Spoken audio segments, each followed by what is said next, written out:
Hi everybody, my name is Chris Composer. Welcome back. We're going to talk about the CK61 using the internal battery right here, or maybe use external batteries, high capacity ones and lower capacity ones, which are still better than what comes with the CK61 as far as AA batteries. So stay tuned, let's take a look, talk to you soon.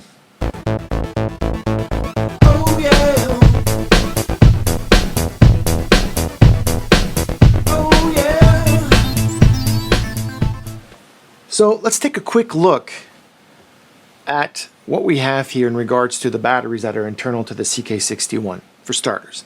The cool thing is that Yamaha introduced at the professional level, I would say, battery powered CK61, a battery powered CK61 as an option, and also of course with built-in speakers, which is pretty cool. However, the thing with the batteries, I'm going to flip this over gently. I put some padding underneath so I don't damage the keyboard while I'm showing off some stuff here. There we go. So they did incorporate a battery bay so that you can actually use 8 AA batteries, and that'll give you probably about an hour and a half worth of playtime. Because Alkaline do have, I think, I'll double check, but they have a pretty good amp hour capability. I think 2600, I think. I could be wrong, but I'll post it right there, what it is. And it's fine. It's not a long duration, and I think there is an inconvenience in regards to replacing, batteries all the time. And it kind of like takes me back to my youth when we were kids. I had a toy car or something. I put some batteries, play with it for an hour, and then I had to buy some more batteries and so on. I think in the 21st century, I think due to the costs for lithium-ion batteries, and we're looking at, for manufacturers, literally dollars or even pennies in certain situations. I think that a good improvement for Yamaha would be for the next version, maybe of the CK61, which is an awesome idea, would be maybe an integrated battery pack. That would give you more playtime, more flexibility, and so on. So one thing that the CK61, the Yamaha MODX6, and the MX61, that one thing that they do have in common besides the great sounds is that they're all 12 volts. In fact, this one here is 9 watts, this one here is 11 watts, and this one here is 16 watts. Now, if you do your math and all that great stuff, this is where the power packs come into play. And so let's go through one keyboard at a time and figure out what works and what doesn't work in regards to power. So I had bought originally these battery packs for different purposes. And then I realized they were 12 volts, and then I decided, hey, these keyboards are all 12 volts. In fact, the main reason why I kept the batteries was originally for the MODX. And with this small 12 volt pack, this one here is 3000 milliamp hours at 12 volts, which equates to, I think, it's about 3 amps hour. And with the CK61 at 11 watts, well, I'm looking at a cheat sheet right now. You're looking at 3.72 hours on this guy and 6.54 hours on this guy. So this guy's 6,000 milliamp hours. In other words, it's 6 amp hours and 3 amp hours. So essentially this is double capacity of this one. Well, the thing about these battery packs is that, I'm going to put that on the ground. So these battery packs are awesome because with 3.72 hours, theoretical, so let's say 3 hours on this battery pack, that is perfect for a gig.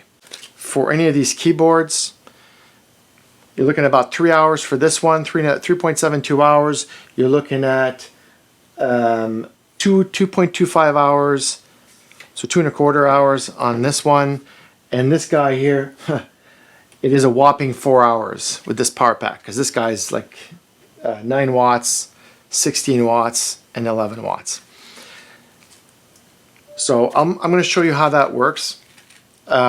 So basically, what I did was originally for the MODX, I added some Velcro for different usage. So what I would do is basically this is where the power is. I would basically put this power pack here like that. Have this power pack like this, like that. And then I put the cable that comes with it and basically plug it in the keyboard right here where the power goes. And of course, turn it on and I just click the button and there you have it. A wireless powered MODX6. So this was pretty cool and it works really, really, really well. So the same applies to the other keyboards. So as you can see, it's on right now, it's operating. And the great thing is I have the flexibility. So if you do any kind of performing or busking potentially, or somewhere where you don't trust the power, some pubs, you know, you're worried about certain things, you can use power packs. Now, if you want a longer length of time, okay, I'll close it. I'll be safe with the keyboard here. Close it. Take power pack off, put the new power pack on. I turn this guy on. I got all the lights on and I just Velcro it in place like this. Power it on. There you go. MODX is on. So I'm going to close it now.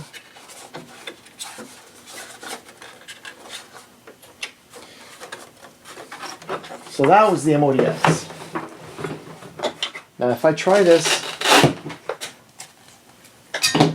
I'll put the MODX down for now. Put it right here. So the MX61, same exact scenario. The MX61 has the same thing. Now you'll notice that this cable here has like a female end to it. This allows the power adapter to be connected here to charge it. And in fact, you could plug in the actual keyboard adapter into that. And you have yourself a little UPS, you know, once the power goes out, this guy takes over.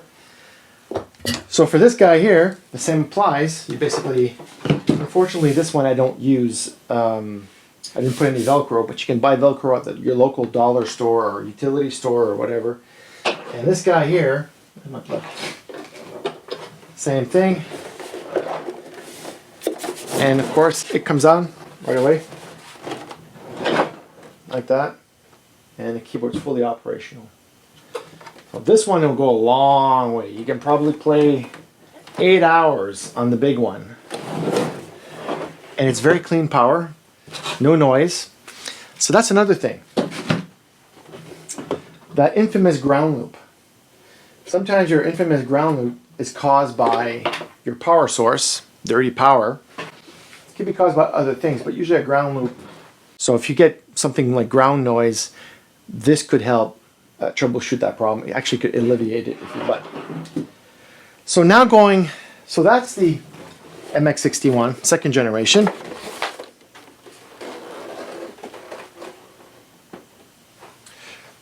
So what we have left is the CK61. Now, the CK61,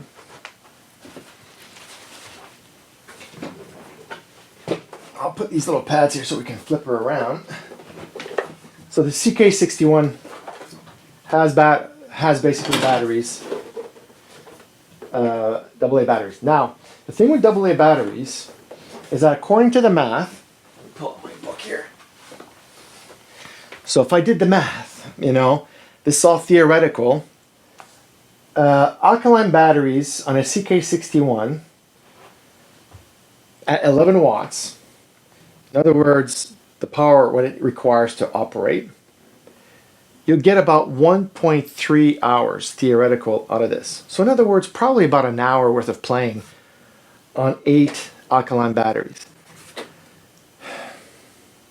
Environmentally, that's probably not a good thing. I would say you probably have to buy a pack at Costco or something, some big store, and buy 100 batteries and change them every hour.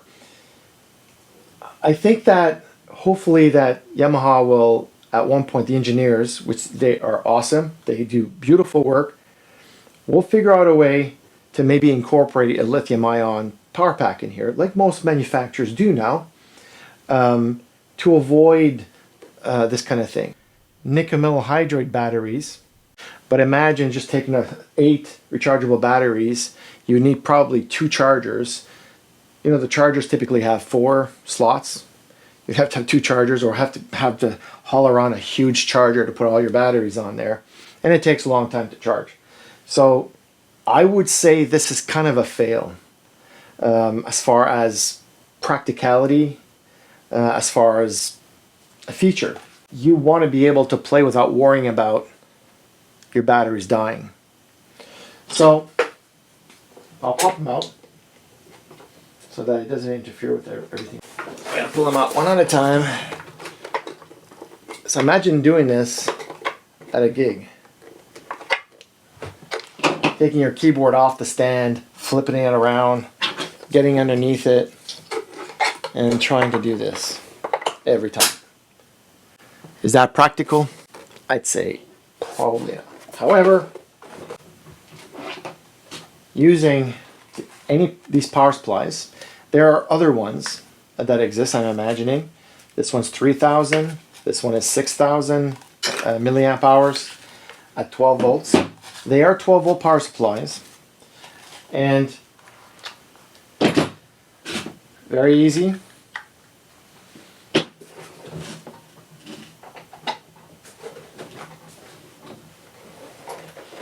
And away we go.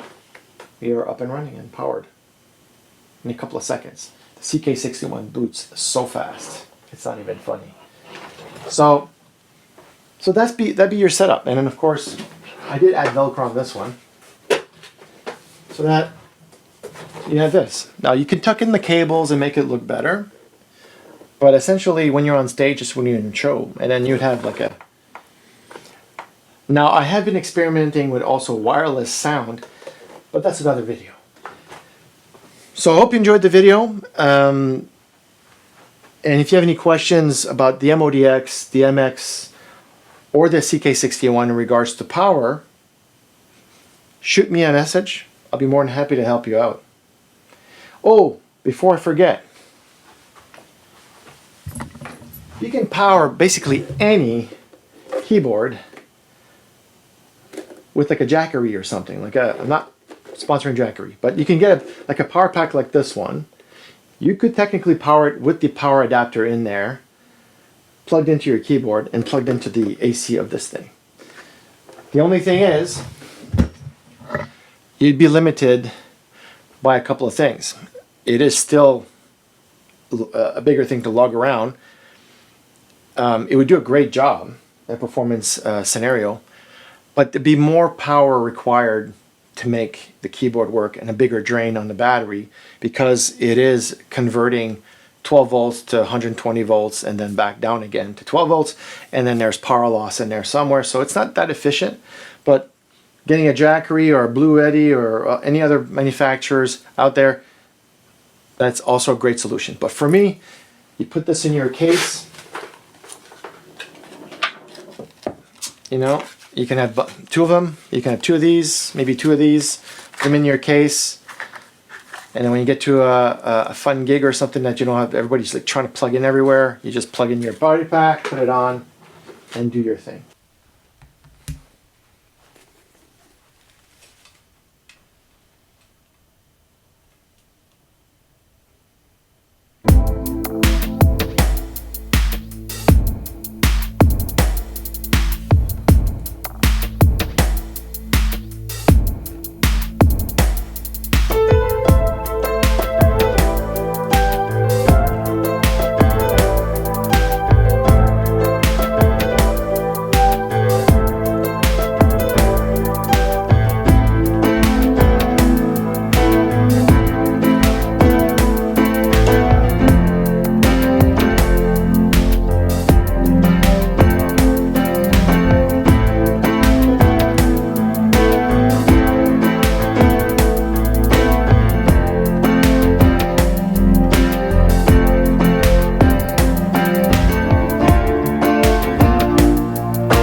So that's my video. I hope you enjoyed it.